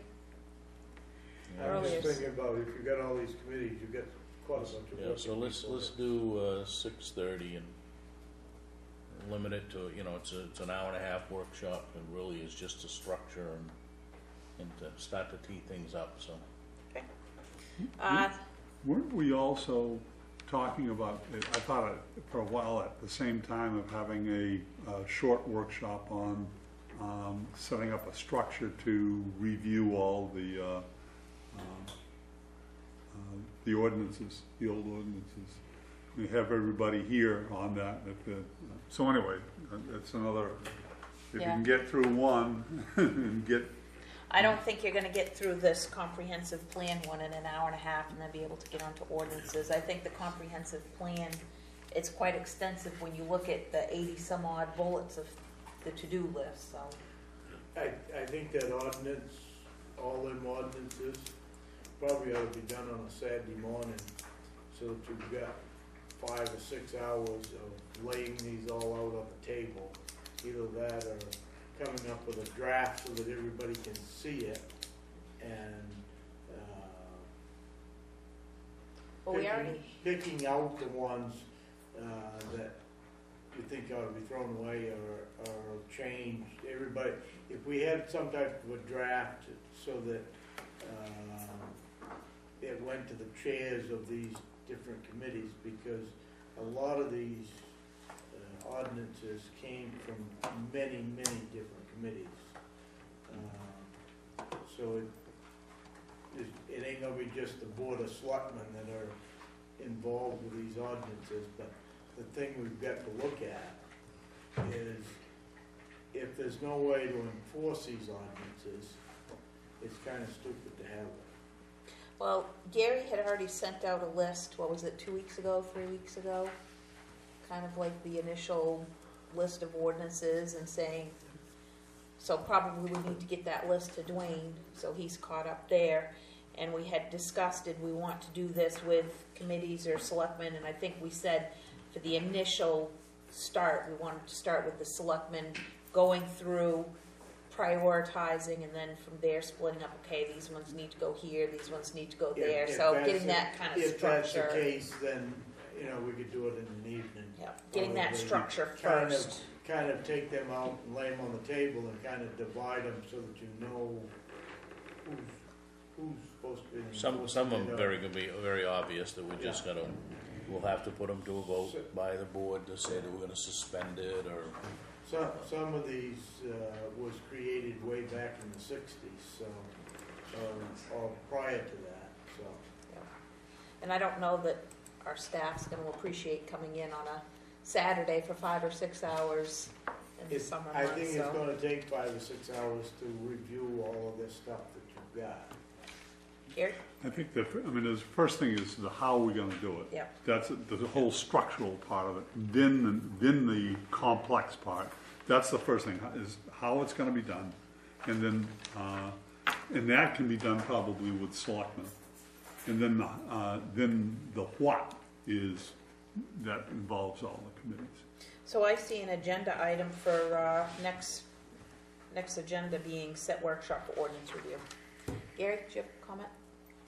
This is a huge task that I think is a whole lot bigger than the way we've been talking about it so far. We can prioritize and target some, but to actually go through, everybody involved is gonna have to take a red pen to the entire document and get their thoughts down there on what they want changed. And then you need the thoughts from the town attorney. This is not something that you can do on a Saturday morning. 2 or 3 It's years. just impossible to do. Maybe by title and by targeting the ones that you think you want to get rid of, but not in content. yeah, I don't think it's, this is a long-term project to revise content. This was started probably 10 or 15 years Yeah. ago. Well, for the It members got of the started and then it was just kind of put on the back burner for years. members of the public that what's that? Members of the public that want to see it, I mean, there's an ordinance tab on the front page of our website, and you can look at the ordinances from A to Z that are all there. And it's about 1 page, single spaced, of titles of ordinances, so it is a tremendous volume of information. You got we got a figure of how many actual ordinances there is? Yeah, we'll get the book. Well, he's doing It's that. We'll just get back to the original curiosity. agenda item, which is discuss vote to schedule workshops. So we have a proposal of July 21st. Is there a motion for July 21st at 6:30? So moved. Second? Second. Okay, all those in favor? All right, while he's getting that, discuss vote to accept a committee member resignation. So we have a letter from John Wade, who's wishing to discontinue membership of the Public Safety Committee and the Economic Development Committee because of family issues. Is there a motion to accept the resignation? So moved. Seconded. Any discussion? Seeing none, all those in favor of accepting resignation? Okay. Next, discuss vote on board and committee reappointments. And so these are all committee reappointments. We have Katie Mann to the Planning Board, Sean Shoemaker to the ZBA, Bob Gobiel to the Transfer Station Parks and Rec Committee, Mike DeAngelis to the Fair Hearing Committee, Carol Fletcher to the Cable Television Committee, Dave Lowe to SRC TV Committee. Is there a motion to make those reappointments? I'll make that motion. Second. Any discussion? All those in favor? Okay. There is two openings, there's several openings on many boards, so if somebody is interested, my position on the zoning board of appeals is almost a very needed one, because a lot of times we'd only have 3 members there, so, and I was the 3rd one down, so that is something that needs to be filled fairly quickly. Maybe it's time for an updated list of committees, committee members, vacancies, so that we can start hitting on some of those. Might as well get a whole list together so we know what we're in need of.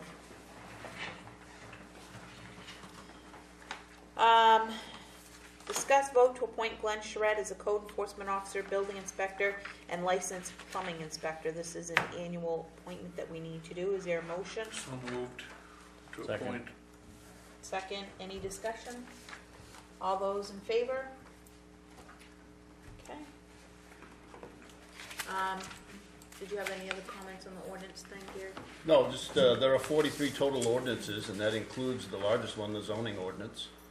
And there are a variety of different subjects there, obviously 42 different separate topics outside of the zoning ordinance, so. Whether they need to go into any more detail here, it's a big job. All right.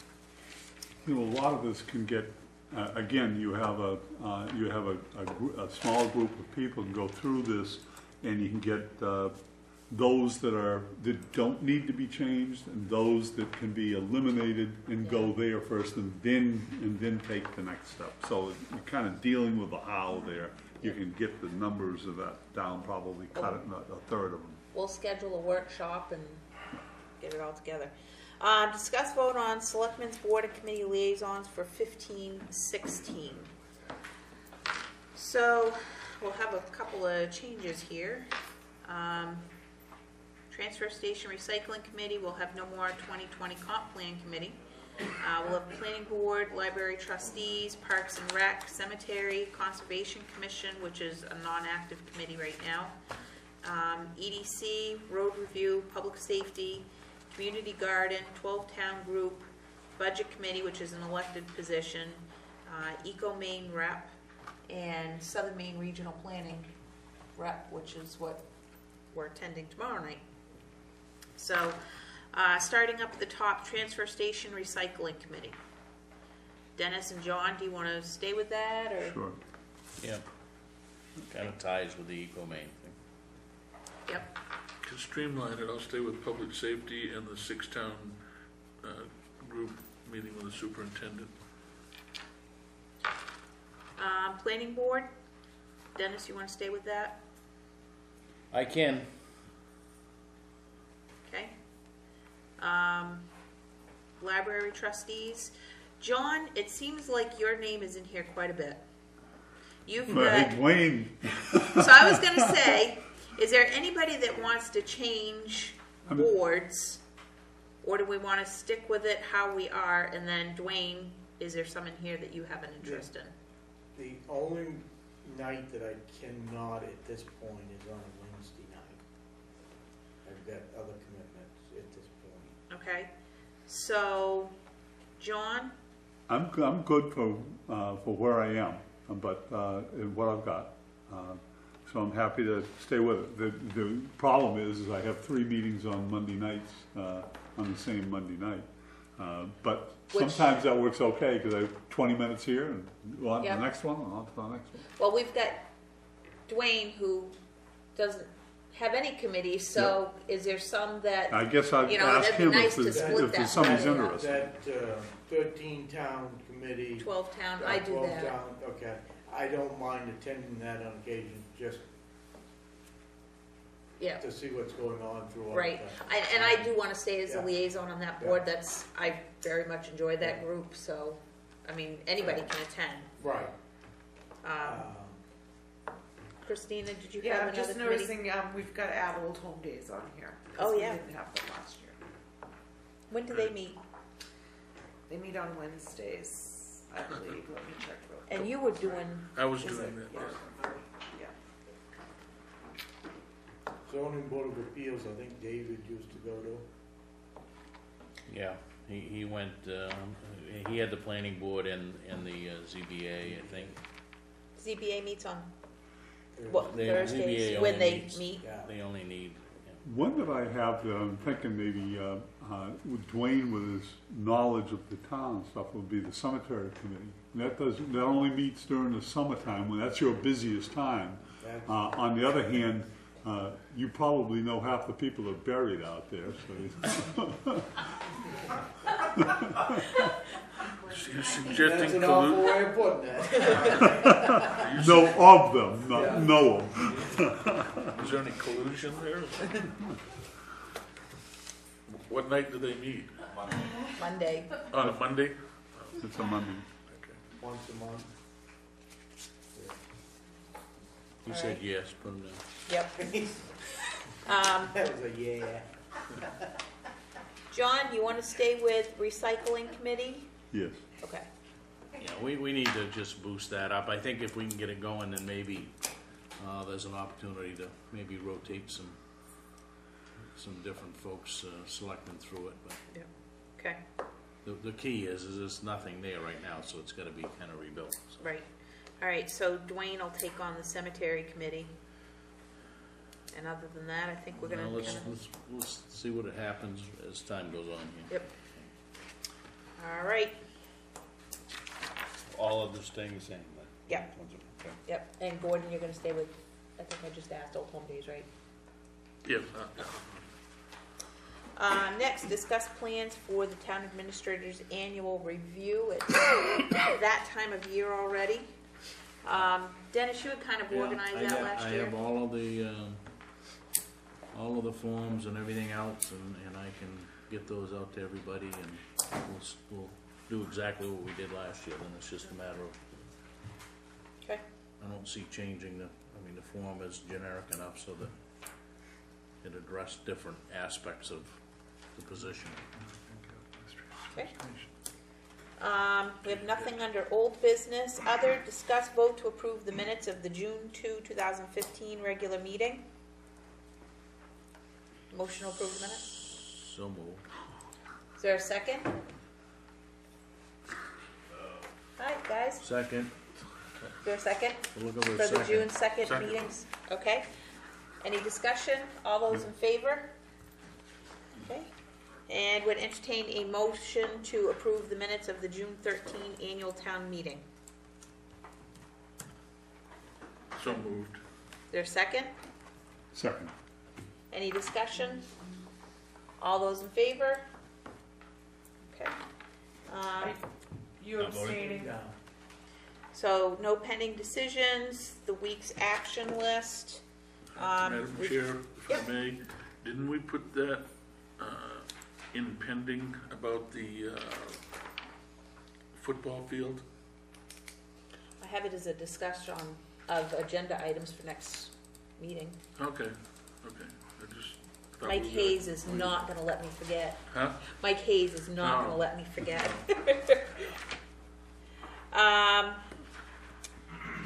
So the week's action list, we've got the list of ordinances. We need to make the arrangements for the July 21st workshop.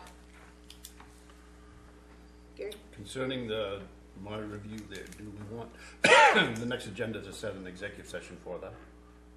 2 weeks from now? The what? What's your time frame? The what? My review. 2 weeks out here or 4? I think we need to have it done before